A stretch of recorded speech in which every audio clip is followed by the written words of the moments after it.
Okay, so you said that when you're at work, you really worry that you're going to say something stupid. Yeah, that's something that's always on my mind. And what would be so bad about that if you did say something stupid at work? Because people would think I was weird. Then what would be so bad if people at work thought you were weird? They wouldn't want to be friends with me. And what would be so bad about that if people at work didn't want to be friends with you? Well, I just have no one to talk to at work. Then what would be so bad about having no one to talk to at work? I mean, the shoots can go on the whole day, so I'd just be by myself the whole time. And what would be so bad about being by yourself, for a whole day? I don't know, I guess I should be used to it now. I spend a lot of my time by myself. So. Oh, that must be tough. What does that mean to you, that you spend a lot of time on your own? I don't know, I guess it's just like I spend so much time by myself that it's kind of like I'm not even worth being friends with. So it sounds like deep down that you think that you're not worth being friends with. And that's quite a negative belief. I mean, how much would you say that you believe that out of 100? If 100 is where you believe it totally and 0 is where you don't believe it at all? I guess like 90 out of 100. When did you start believing that? I think it was probably at school. Yeah, I think at school. And what was it about school that made you start to believe that you weren't worth being friends with? Just like quite a lot of things, like I wouldn't have anyone sit with at lunch, or like people's birthdays and stuff I wasn't invited, and like I was the last one picked for teams and stuff like that. And what is it now that makes you think that that's still true? I mean, it's kind of similar at work. Obviously, difference is that it's work, not school, but like people go for drinks and stuff after work or after a shoot, and I just kind of excluded a lot of the time. That sounds tough. Is there anything that makes you think that it's not true, that you are worth being friends with? I guess my friends and family would say that I am. Like I try to make a lot of time for my friends and stuff. Okay, so it sounds like deep down you have this thought that you're not worth being friends with, and that started at school when you had trouble making friends at school, and that you weren't always picked for teams, and that now at work it feels like the same thing is happening, that you're not always invited out for drinks with people after work, and that sometimes you feel that you're excluded from their social groups. But then that's not the whole story, that on the other hand you are close to family and you do have friends who would say that it's not true, that you are worth being friends with. In CBT we do a thing called thought challenging, where when we have these negative thoughts, sometimes we actually put them up to scrutiny. We weigh up the evidence for and against them. I like to think of it as putting the thought on trial. Okay. Could we do that now, where we just actually try and weigh up the evidence for and against that thought a bit more? Okay. Okay. So if I just put 2 columns here, so for and against, and it sounds like the evidence for this thought that makes you think that it is true is difficulty at school, making friends, being picked for teams, and difficulty at work, feeling excluded sometimes from groups. Yeah. But actually in this other column, we have that you are close with your family and that you have some close friends. Okay, now moving back to this first column, is there anything else that makes you think it's true that you're not worth being friends with? Just like I kind of don't go to a lot of stuff.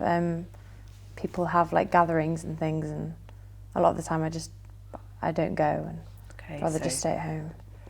Don't go to parties. What kind of parties are we talking, like big parties, small parties? Mainly big ones. If there's a lot of people there, I just find it kind of makes me really anxious. So a lot of the time I just prefer not even to be in that situation in the first place. Okay, so you don't go to larger parties and events.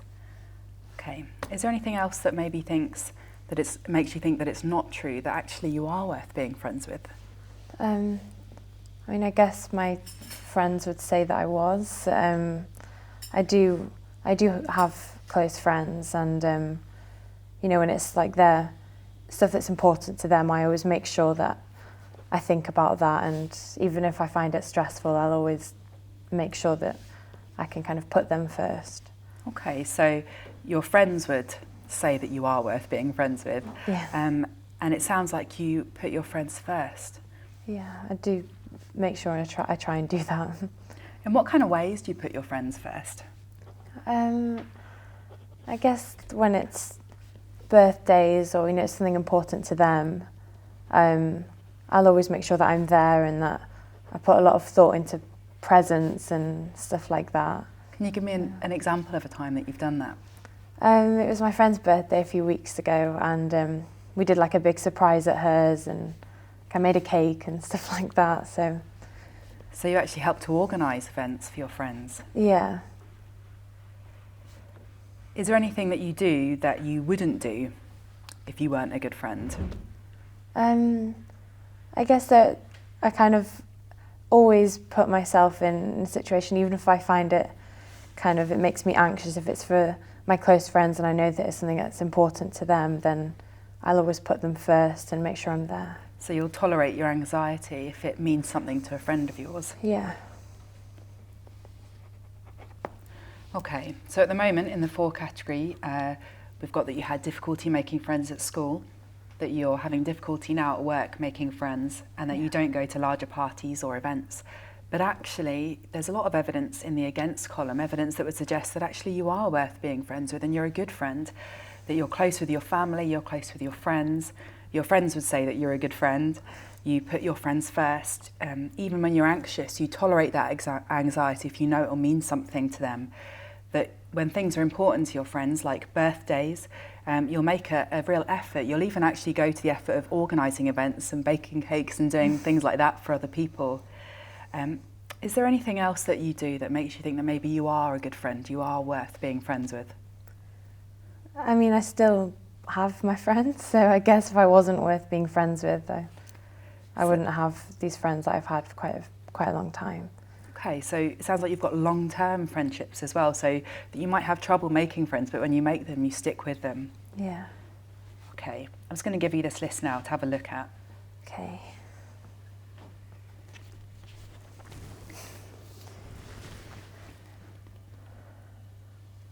How do you feel now that you're looking at that list?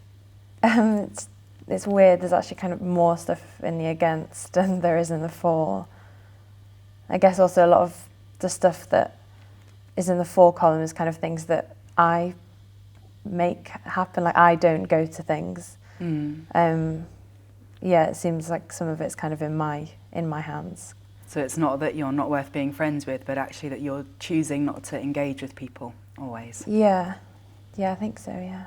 Okay. And if I was to ask you now, you know, this idea that you're not worth being friends with, how much do you believe that now that we've done this exercise, where 100 is where you really believe that you're not worth being friends with, and 0 is that you don't believe it?